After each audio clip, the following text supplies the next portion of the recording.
ಲಾಗಿದೆ. ಆದುದರಿಂದ ಎಲ್ಲ ಮಾನ್ಯ ಶಾಸಕರು ವಿಧಾನಸೌಧದ ಆವರಣದಲ್ಲಿ ಆಯೋಜಿಸಲಾಗಿರುವಂತಹ ಪುಸ್ತಕ ಮೇಳಕ್ಕೆ ಭೇಟಿ ಕೊಟ್ಟು ತಮ್ಮ ಕ್ಷೇತ್ರದ ಸರ್ಕಾರಿ ಗ್ರಂಥಾಲಯಗಳಿಗೆ, ಸರ್ಕಾರಿ ಶಾಲೆ ಮತ್ತು ಸರ್ಕಾರಿ ಕಾಲೇಜುಗಳಿಗೆ, ಲೈಬ್ರರಿಗಳಿಗೆ ಅಗತ್ಯ ಇರುವ ಪುಸ್ತಕಗಳ ಹೆಸರು ಮತ್ತು ಪ್ರಕಾಶಕರ ಹೆಸರನ್ನು ಪಟ್ಟಿ ಮಾಡಿ ತಮ್ಮ ಕ್ಷೇತ್ರದ ಜಿಲ್ಲಾಧಿಕಾರಿಗೆ ನೀಡಿದಲ್ಲಿ ಸದರಿ ಪುಸ್ತಕಗಳನ್ನು ಆಯಾಯ ಜಿಲ್ಲಾಧಿಕಾರಿಗಳು ಪ್ರಕಾಶಕರಿಂದ ನೇರವಾಗಿ ಖರೀದಿಸಿ ತಮ್ಮ ಕ್ಷೇತ್ರದ ಗ್ರಂಥಾಲಯಗಳಿಗೆ, ಸರ್ಕಾರಿ ಶಾಲೆ ಮತ್ತು ಕಾಲೇಜುಗಳಿಗೆ ಒದಗಿಸಲು ಕ್ರಮ ಕೈಗೊಳ್ಳಲಿದ್ದಾರೆ.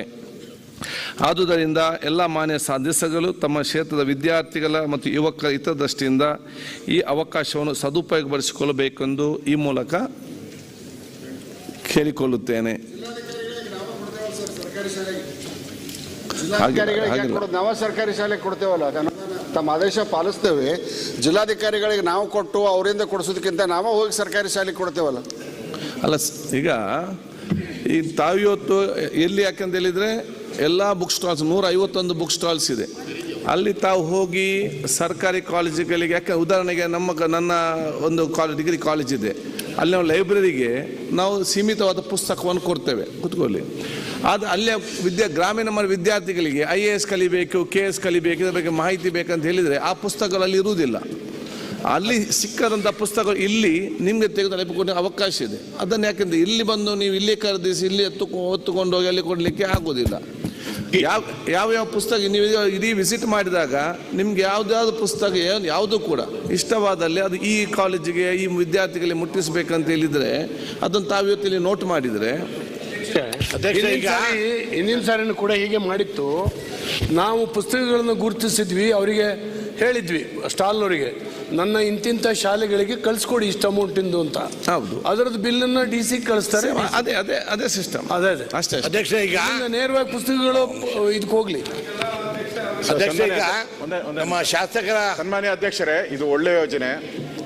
ಶಾಲಾ ಮಕ್ಕಳಿಗೆ ಲೈಬ್ರರಿಗೆ ಪುಸ್ತಕಗಳು ಸರ್ಕಾರದ ವತಿಯಿಂದ ಹೋಗೋದು ಕಡಿಮೆ, ಮತ್ತು ಯಾರೋ ದಾನಿಗಳು ಕೊಡೋದು, ಬೇರೆ NGOs ಕೊಡೋದು ನಾವು ನೋಡಿದ್ದೀರಿ. ನಾವ್ಯಾರು ಕೊಟ್ಟಿದ್ದಿಲ್ಲ.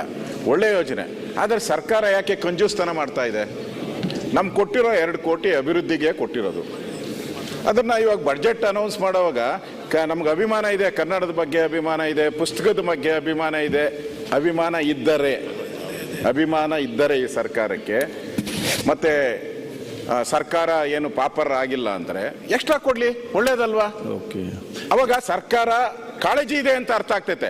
ನನ್ನ ಸರ್ಕಾರಕ್ಕೆ ಕಾಳಜಿ ಇದೆ, ಕನ್ನಡದ ಬಗ್ಗೆ, ಪುಸ್ತಕದ ಬಗ್ಗೆ ಕಾಳಜಿ ಐತೆ. ಇಲ್ಲಾಂದ್ರೆ ಅದರಲ್ಲೇ ನೀವು ಉಜ್ಜಾಕ್ ಹೋದ್ರೆ ಅದ್ರಿಗೆ ಏನು ಕಾಳಜಿ ಅರ್ಥ ಆಗಲ್ಲ. ಈಗಾಗಲೇ ನಾವು ಸರ್ಕಾರದ ಬಿಲ್ಡಿಂಗ್ಗಳಿಗೆ ದುಡ್ಡು ಕೊಡ್ತಾ ಇದ್ದೀರಿ.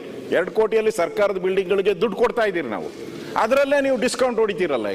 ಈಗ ಬೇಡ, ಸರ್ಕಾರ ಕಾಳಜಿ ಇದೆ ಅಂತ ಅರ್ಥ ಆಗ್ಲಿ, ಜನಕ್ಕೂ ಅರ್ಥ ಆಗ್ಲಿ, ಸರ್ಕಾರಕ್ಕೂ, ಮುಖ್ಯಮಂತ್ರಿಗೂ ಒಳ್ಳೆ ಹೆಸರು ಬರಲಿ ಅಂತ ಕೊಡ್ತಾ ಇದ್ದೀನಿ.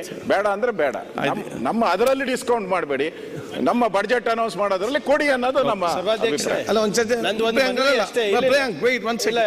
ಅರಿವು ಕೇಂದ್ರ ನಡೆಸ್ತೀವಿ, ಗ್ರಾಮೀಣ ಮಟ್ಟದಲ್ಲಿ ಲೈಬ್ರರಿ ನಡೆಸ್ತೀವಿ. ಚರ್ಚೆ ಬೇಡ ಮನವಿ ಎಲ್ಲ ಶಾಸಕರಲ್ಲೂ ವೈಯಕ್ತಿಕವಾಗೂ ಕೂಡ ನಮ್ಮ ಜವಾಬ್ದಾರಿ ಕೂಡ ಇರ್ತದೆ. ವೈಯಕ್ತಿಕವಾಗೂ ಕೊಟ್ಟು ಅರಿವು ಕೇಂದ್ರಗಳಿಗೆ ಕೊಟ್ರೆ ಆಗುತ್ತೆ ಅಂತ. ಈಗ ಪ್ರತಿಪಕ್ಷ ನಾಯಕರೇ, ಸರ್ಕಾರದಿಂದ ಏನ್ ಕೊಡಬೇಕು, ಒಂದು ಸಮಾಜದ ಜವಾಬ್ದಾರಿ ಇರ್ತದೆ. ನೀವು ಸಲಹೆ ಕೊಟ್ಟಿದ್ದೀರಿ, ನಮ್ಮ ಅರಿವು ಕೇಂದ್ರಗಳಿಗೆ ಲಾಭ ಆಗುತ್ತೆ ಅಂತ. ನೀವು ಸಲಹೆ ಕೊಟ್ಟಿದ್ದೀರಿ, ಸರ್ಕಾರ ಹೇಳ್ತದೆ. ಅದು ನಾನು ಕೇಳುವಂಥದ್ದು, ಶಾಸಕರಿಂದ ಪುಸ್ತಕದ ಕೊಡಲಿಕ್ಕೆ ಏನಿಷ್ಟು ಬೇಸರ? ಬರೀ ಸರ್ಕಾರ ಮಾತ್ರ ಕಾಳಜಿ ವಹಿಸಬೇಕಾ? ನೀವು ಶಾಸಕರಿಗೆ ಕಾಳಜಿ ವಹಿಸಿ ಹಾಕಿ ಕೊಡಲಿಕ್ಕೆ ಆಗುವುದಿಲ್ಲ.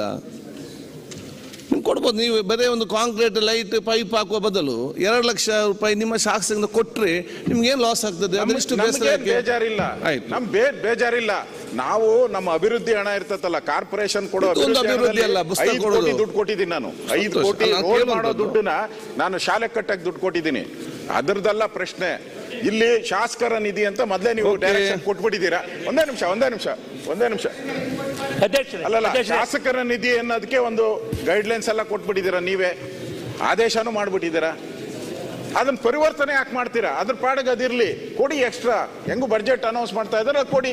ನಾನು ಅಷ್ಟೇ, ನಾವೇನ್ ಕಂಜೂಸ್ ಮಾಡಲ್ಲ. ನೀವು 2 ಲಕ್ಷ ಹೇಳಿದಿರ, 4 ಲಕ್ಷ ಮಾಡಿ.